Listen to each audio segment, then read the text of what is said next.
শহরে নিজেদের অস্তিত্ব আগেই জানান দিয়েছিল আম আদমি পার্টি। ঝাড়ু হাতে রাজপথে মিছিল হয়েছিল। দিল্লিতে সরকার গঠনের 24 ঘন্টার মধ্যেই এবার রাজ্যে সংগঠন বিস্তারের লক্ষ্যে আরও এক ধাপে এগোল অরবিন্দ কেজরিওয়ালের দল। রীতিমতো শিবির করে চলল সদস্য সংগ্রহ অভিযান। রবিবার কলকাতার মেট্রো চ্যানেলে সদস্য সংগ্রহ অভিযানে নামলেন দলের স্থানীয় নেতাকর্মীরা। নিজের বায়োডাটা এবং 10 টাকা করে চাঁদা দিয়ে কেজরিওয়ালের দলের সদস্য হন কয়েকশো মানুষ। তাদের দেওয়া হয় মেম্বারশিপ কার্ড। সূচনা থেকেই প্রযুক্তিকে বাড়তি গুরুত্ব দিয়েছে আম আদমি পার্টি। সদস্য সংগ্রহের ক্ষেত্রেও যার ব্যতিক্রম হয়নি। অনলাইনে সদস্য হওয়ার জন্য বেলার দিকে ক্যাম্পের সামনে রীতিমতো লাইন পড়ে যায়। কলকাতার এই সাড়া পেয়ে অভিভূত আম আদমি পার্টির স্থানীয় কর্মীরা। বছর শেষের আগে শুরু রাজ্য সরকারের স্বপ্নের উড়ান। সরকারি উদ্যোগে রবিবার কলকাতা থেকে চালু হলো হেলিকপ্টার পরিষেবা। রবিবার সকাল 10:30 নাগাদ বেহালা ফ্লাইং ক্লাব থেকে গঙ্গাসাগরের উদ্দেশ্যে রওনা দেয় প্রথম কপ্টারটি। হেলিকপ্টারে 11 জন যাত্রী বসার ব্যবস্থা রয়েছে। তবে প্রথম দিন মাত্র 7 জন যাত্রী কপ্টারে চড়ে গঙ্গাসাগরে যান। সময় লাগছে মাত্র 35 মিনিট। তবে যাত্রীদের অধিকাংশেরই অভিযোগ বেহালা ফ্লাইং ক্লাবের অবস্থান নিয়ে।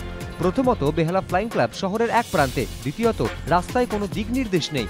ট্যাক্সি চালকদের অনেকেই চেনেন না। সব মিলিয়ে শহরবাসী তো বটেই, বেহালা ফ্লাইং ক্লাব পর্যন্ত পৌঁছতে চূড়ান্ত সমস্যায় পড়ছেন পর্যটকেরা।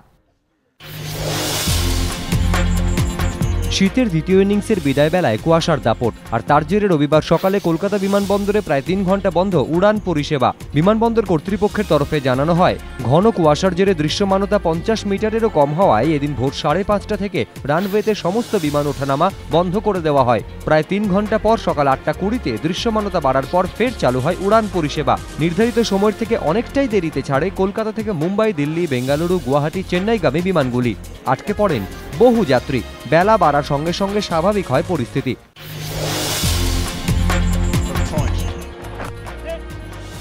ব্রিসবেন, অ্যাডিলেড, পার্থের পর এবার মেলবোর্ন। অ্যাশেজে ফের জিতল অস্ট্রেলিয়া। এবার ইংল্যান্ডকে 8 উইকেটে হারালো মাইকেল ক্লার্কের দল। খেলার চতুর্থ দিন বিনা উইকেটে 30 রান থেকে খেলা শুরু করে জিততে অজিদের দরকার ছিল 231 রান। ডেভিড ওয়ার্নার 25 রানে ফিরলেও ক্রিস রজার্স ও শেন ওয়াটসন এগিয়ে নেন অস্ট্রেলিয়াকে। 116 রান করে রজার্স আউট হলেও 83 রানে অপরাজিত থাকেন শেন ওয়াটসন। পার্থেই সিরিজ জেতার পর অজি অধিনায়ক মাইকেল ক্লার্ক বলেছিলেন তাদের নজর 5-0 সিরিজ জয়ের দিকে। মেলবোর্নে জয়ের পর সেদিকে এগোচ্ছে অস্ট্রেলিয়া।